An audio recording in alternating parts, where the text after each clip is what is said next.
तो अब रफ्तार में एक बहुत ही दिलचस्प कहानी या दिलचस्प गाड़ी आपके लिए हम लेकर आए हैं और दिलचस्प हो सकता है कि आप पूछे क्यों। अब ये है तो इनोवा क्रिस्टा जो हिंदुस्तान में लॉन्च हो चुकी है, लेकिन इसमें दिलचस्प कौन सी बात है आप ये सोचेंगे। तो ये दरअसल पेट्रोल वर्जन है और आपको याद होगा कि दिल्ली एनसीआर में डीजल जो है 2000 सीसी से ऊपर इंजन वाली डीजल गाड़ियों के ऊपर बैन लग गया था और उसी से बचने के लिए एक हद तक टोयोटा इस इनोवा क्रिस्टा पेट्रोल को लेकर आई और तभी हमने सुना कि डीजल गाड़ियों के ऊपर से जो बैन है वो हट गया है 1% ग्रीन टैक्स के साथ। तो इस वजह से मैं कह रहा हूं कि पूरा जो घटनाक्रम है, पूरा जो डेवलपमेंट रहा वो काफी इंटरेस्टिंग रहा इस गाड़ी से जुड़ा हुआ।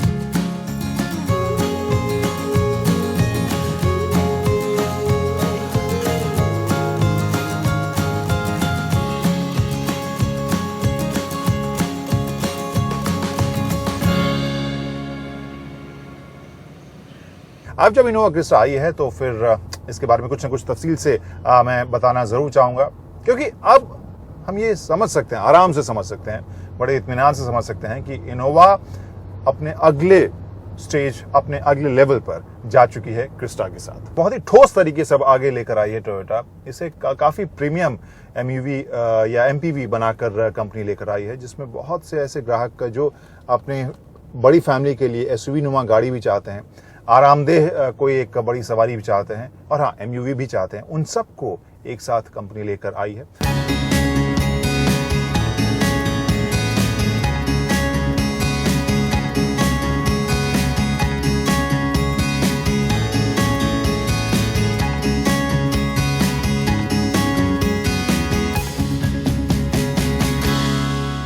अंदर में अगर हम बात करें तो कंपनी ने इसे अब कहीं ज़्यादा प्रीमियम या हाई एंड बनाने की कोशिश की है फीचर्स और लुक्स और डिज़ाइन के साथ, और मैं ये कहूँगा कि बहुत हद तक कंपनी सफल भी हुई है। सबसे पहले अब स्टीयरिंग व्हील के ऊपर मैं नजर डालता हूँ। जो फीचर्स आप यहाँ देख सकते हैं, ऑडियो कंट्रोल तो है ही, साथ में आप मोबाइल को कनेक्ट कर सकते हैं, अलग अलग मेन्यूज़ को आप यहीं से डायरेक्ट कर सकते हैं।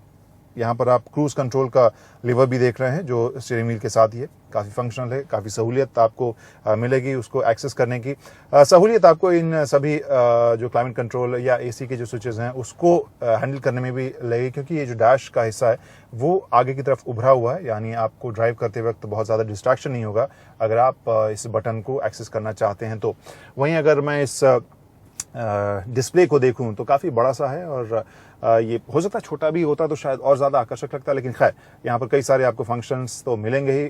जो सोर्स है वो आपको मैं बता दूं, ऑक्स है, इसके अलावा सीडी है, यूएसबी का कनेक्शन आप यहाँ देख सकते हैं या फिर चार्जर। इसके अलावा ये अब अंदर जब आप बैठे तो लगता है किसी एक अच्छी ठीक ठाक लग्जरी गाड़ी में बैठे हुए हैं, क्योंकि डिज़ाइन को भी उस तरीके से दिया गया है। अलग अलग लेयर्स निकल कर आ रहे हैं यहाँ, wooden finish, grey, brush, metallic feel, ये सब एक दूसरे से मेल खाते हुए लग रहे हैं। काफ़ी स्टाइलिश मुझे ये लग रही है। वहीं जब प्रीमियम की बात आती है तो फीचर्स और भी कुछ हैं जिनके बारे में मैं ज़रूर जिक्र करना चाहूँगा, जिसमें से एक तो यही मुझे दिख रहा है, इस सीट को मैंने आगे किया हुआ है, यानी इस सेगमेंट के ग्राहक जो हैं आमतौर पर पिछली सीट पर बैठेंगे तो उनके आराम के लिए क्या क्या खूबियाँ हैं। तो एक तो ये है, आप इस लीवर के सहारे सीट को आगे धकेल सकते हैं पीछे बैठे हुए। इसके अलावा ट्रे है, इस ट्रे को मैं यहाँ से भी खोल सकता हूँ और फिर उसे आप मोड़ के रख सकते हैं। इसके अलावा मैं इधर देख सकते हैं, ये केवल न सिर्फ फंक्शनल है एसी का वेंट, बल्कि थोड़ा सा एक स्टाइल एलिमेंट भी एक्स्ट्रा जोड़ने की कोशिश की है। तो और ये टच ऐसा है जो मुझे काफ़ी इंप्रेसिव ज़रूर लग रहा है। अब इसकी दूसरी कतार में बैठता हूँ, देखता हूँ जगह कितनी।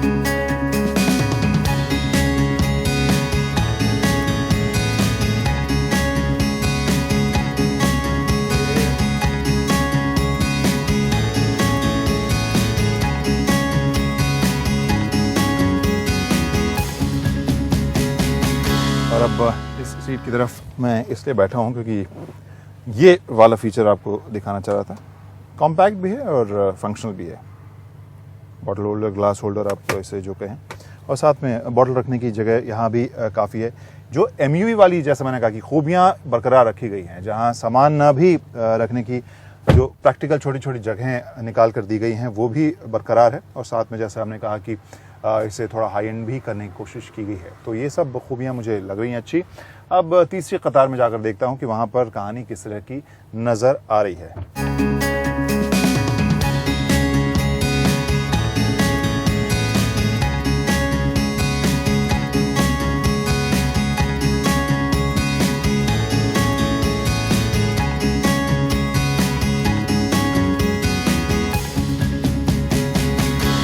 और अब तीसरी कतार में जाने की हम कोशिश करते हैं। और ये लेवर काफ़ी आरामदेह मुझे लगा, बहुत ही हल्के से ये ऑपरेट हो गया, आराम से ये खुल भी गया। पिछले सीट के ऊपर मुझे जो उम्मीद थी उससे थोड़ी सी कम जगह लग रही है। अगर मैं इस सीट को फिक्स कर दूं, हाँ फिर से वही बात है, छोटे बच्चों के लिए तो ठीक है, लेकिन ज़रा से भी अगर बड़े कोई शख्स इसमें पीछे बैठे तो वहाँ पर आपको जगह की कमी महसूस होगी। हाँ, अगर ये भी है कि अगर बीच वाली कतार में कोई एवरेज हाइट से छोटा कोई शख्स बैठे तो फिर आराम से आप पीछे बैठ सकते हैं। लेकिन यहाँ अगर मैं बैक सपोर्ट की करूँ बात, तो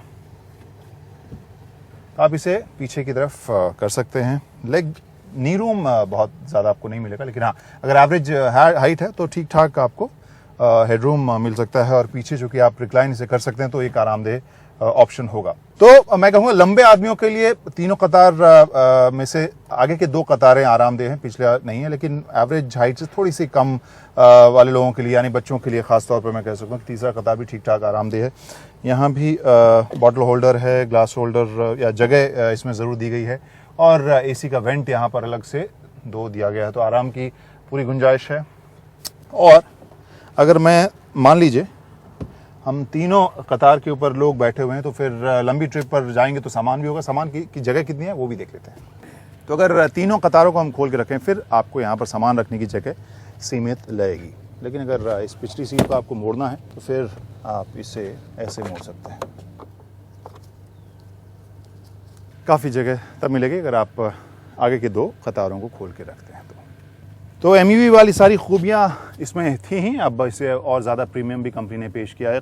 कीमतों को भी देखें तो उस हिसाब से एक ज़्यादा प्रीमियम वाले सेगमेंट में अब इनोवा आपको देखने को मिलेगी। डीजल भी पेट्रोल भी, जहां डीजल में 2 इंजन विकल्प हैं, 2.4 2.8 लीटर वाले, वहीं 2.7 लीटर वाला पेट्रोल विकल्प है। अब इसको देखते हैं कि ग्राहक कितना ख़रीदने की बात करते हैं। आमतौर पर इस सेगमेंट की इतने साइज़ की गाड़ियों में ग्राहक पेट्रोल इंजन नहीं ढूंढते हैं। खैर, अगर हम इस पूरे पैकेज को देखें, हमें लग रहा है कि इनोवा ने या टोयोटा ने एक सफलतापूर्वक एक अच्छा कॉम्बिनेशन ज़रूर पाया है हाई एंड और फंक्शनैलिटी के साथ, और कंपनी एक ख़ास सेगमेंट की तरफ बढ़ रही है। अब जो पहले एक थोड़ा सा कन्फ्यूजन रहता था, थोड़ा सा ओवरलैपिंग रहता था, छोटी एमपीवीज़ चाहे शेवरले एंजॉय, एर्टिगा या लॉजी वगैरह हैं, उन सब से भी कहीं ना कहीं तुलना इसकी होती थी या जिक्र साथ में होता था। अब ये कहानी बिल्कुल अलग है। अब थोड़ी जो हाई एंड एसयूवीज़ हैं उनके साथ ग्राहक इससे तुलना करना शुरू करेंगे और उसी में ये एक विकल्प बनकर ज़रूर उभर सकती है, और हमें लगता है कि इसमें पोटेंशियल भी है।